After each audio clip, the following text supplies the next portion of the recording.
Nous sommes si perdus. Toria sanglote. Nous ne serons pas à temps pour le bus. Ça fait déjà 20 minutes que nous avons quitté la station. Nous n'arriverons pas à Lilongwe. On va sûrement être dévorés par des bêtes sauvages et nos familles ne nous retrouveront jamais.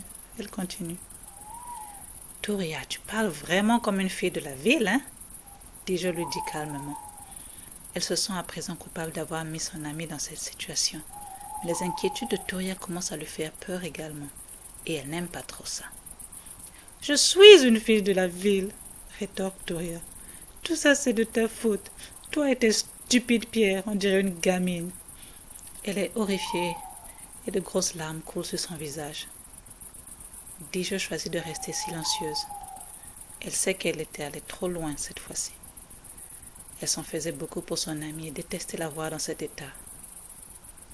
Se jouer des tours de temps en temps est une chose, mais être coincé à des heures de route de leur maison la nuit, sans savoir où aller, en était une autre. Dijo s'assoit à côté de son amie, la serre dans ses bras pour la réconforter et lui murmure. Je suis désolée, je suis tellement désolée.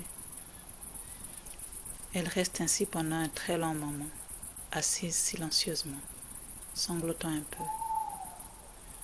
Après un moment, Toria cesse de pleurer. Elle essaie ensuite de se focaliser sur une lueur à travers les panneaux les plus proches d'elle. Dijo, regarde, s'écrie-t-elle en pointant vers les arbres. Dijo suit la direction de son doigt et voit quelques mètres plus loin quelque chose de bleu, quelque chose qui rayonne très faiblement dans la forêt. Les filles se lèvent et commencent à marcher en direction de la lueur bleue. Tiens, les voilà, les fameuses pierres merveilleuses. Toria annonce d'un air de triomphe et se met à rire hystériquement. Son fou rire contamine aussitôt Dijo qui elle aussi se met à rire. Les deux amies rient ainsi jusqu'à ce qu'elles n'en puissent plus et reviennent lentement à la réalité de la situation et décident de se concerter. Bon puisque nous y sommes, autant en ramasser quelques-unes, dit Jody. Absolument, répond Toria. Et toutes les deux commencent à ramasser une bonne quantité de pierres. Le grand monsieur Mince n'avait pas menti quand il disait qu'il y avait plein de pierres. Il y en avait de toutes les tailles également. Certaines aussi petites que des petits cailloux, d'autres aussi grosses que des briques. Dijo était contente de ne pas avoir dépensé un seul kwacha sur celle du magasin. Elle comptait maintenant vendre certaines de ces pierres puisqu'elle en aurait maintenant plein. Et celle-ci était beaucoup plus belle que celle du magasin.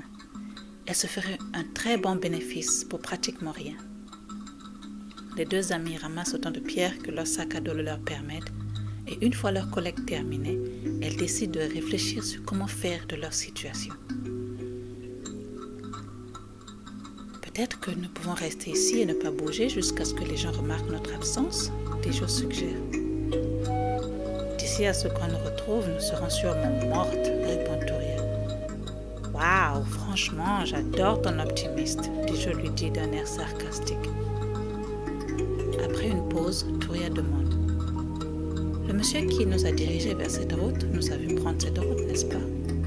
Je pense qu'il nous a vus. Après tout, il nous a fait un petit signe de la tête quand on a quitté la station. C'est sûr que quelqu'un sait que nous sommes ici. Oui, peut-être que le chauffeur ne partira pas sans nous. Et une fois que le grand monsieur Mince leur dira que nous sommes ici, ils viendront nous chercher, continue Dijo. Cependant, toutes les deux savent très bien que cela était très peu probable, car leur bus n'était pas un bus touristique. Il fallait être à l'heure ou être laissé derrière. Mais il fallait bien qu'elles gardent espoir. Ça fait maintenant plus de 2 heures qu'elles ont quitté la station. La nuit est bien établie à présent, emmenant avec elle toutes sortes de bruits inquiétants provenant de la forêt, ce qui rend Toria et Dijo encore plus nerveuses. Elles peuvent entendre au lointain l'ululement d'un tumba. Cela n'est pas un bon signe du tout. Serait-elle proche de la mort? Après ce qui semble être une éternité, Dijo dit enfin. Toria, as-tu encore un peu de ce sable magique? Toria n'en revenait pas et lui lance un regard plein de reproches. Je sais, je l'ai renversé. Mais peut-être qu'il en reste un tout petit peu. Dijo se défend. Peut-être qu'on peut utiliser les quelques petits grains qui restent pour retrouver notre chemin, continue-t-elle. Oh, tu y crois maintenant, hein? Répond Toria. Bah, on ne sait jamais, Dijo lui dit. Nous n'avons rien à perdre en essayant. Toria laisse échapper un soupir de lassitude et pioche à nouveau la sacoche dans la poche de son pantalon où elle l'avait remise. Elle commence à l'ouvrir doucement, puis s'arrête pour lancer un regard méfiant à Dijo. Je ne vais rien faire, Dijo dit d'un air exaspéré. Toria ouvre prudemment la sacoche et à sa grande surprise, elle est encore pleine. Comment était-il possible? Les deux amis jettent un coup d'œil abasourdi au sable qui brille au reflet de la lune. Toria prend une toute petite pincée, hésite pendant quelques secondes, puis la saupoudre au sol devant elle.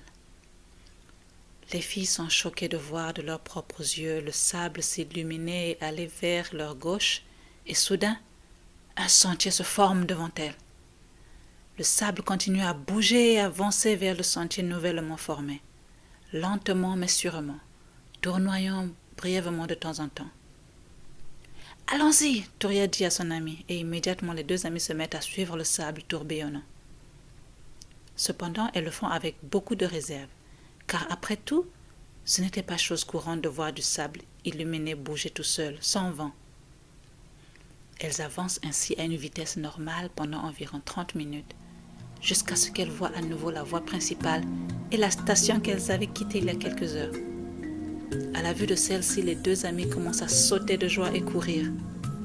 Étant tellement émues, elles ne se rendent pas compte que plus elles se rapprochent de la station, plus l'illumination du sable fane, jusqu'à ce qu'il cesse de briller complètement, puis disparaît. Tout juste quand elles tournent au coin de la station. Toria et Dijo ont des larmes de joie à l'idée de savoir qu'elles pourraient enfin demander de l'aide aux employés de la station et pourraient appeler leurs parents. Il y aura beaucoup d'explications à donner, mais au moins, elles étaient saines et sauves. Leur course arrive à une halte soudaine quand, dans un choc total, elles arrivent à la station pour constater que les choses étaient exactement telles qu'elles les avaient laissées. Les mêmes petits groupes de passagers en train de bavarder, certains en train de grignoter. Le bus était encore là, et le chauffeur en train de discuter avec le grand monsieur mince, comme si rien ne s'était passé. Toria et Dijo se regardent, ne sachant que penser. Tout paraît normal, comme si elles n'avaient été nulle part. Et personne ne vient vers elles d'un air inquiet pour s'assurer qu'elles vont bien. N'étaient-ils pas tous inquiets les concernant? Après tout, la seule raison pour laquelle tout le monde était encore là ne pouvait être que parce que deux filles insouciantes avaient décidé de s'aventurer dans la forêt et avaient par conséquent mis tout le monde en retard, n'est-ce pas? Comment se fait-il qu'ils paraissent tous tranquilles, pas du tout alarmés? Alors, avez-vous trouvé les pierres? Dit une voix. C'était le grand monsieur mince. Il avait un grand sourire sur son visage. Un sourire qui en disait beaucoup plus que ses mots. Nous sommes désolés de vous avoir fait attendre si longtemps. Nous nous sommes perdus, commence Dijo. Attendre? Qu'est-ce que tu racontes, attendre? Le chauffeur dit en rigolant. Je n'attends personne, moi. Quand il est temps de partir, je démarre et c'est tout. Sur ce, il commence à grimper dans le bus et continue. En plus, vous deux n'étiez partis que pendant 15 minutes, continue-t-il. Quoi? C'est impossible, se disent Toria et Dijo. Elles étaient perdues pendant des heures, elles en étaient sûres. Elles avaient vérifié leur montre à plusieurs reprises pendant qu'elles étaient perdues. Toria jette un coup d'œil à sa montre qui, à sa grande surprise, correspond au dire du chauffeur. Que s'était-il passé exactement dans cette forêt? Ok tout le monde, c'est le départ, annonce le chauffeur aussi fort que possible. Encore choqués, les deux amis montent dans le bus, mais pas avant un dernier signe de la tête, un clin d'œil et un sourire du grand monsieur mince. Puis il ajoute: Bon voyage, mesdemoiselles. Il se dirige ensuite vers la ruelle adjacente à la station. La même ruelle qui avait causé aux deux amis la peur de leur vie.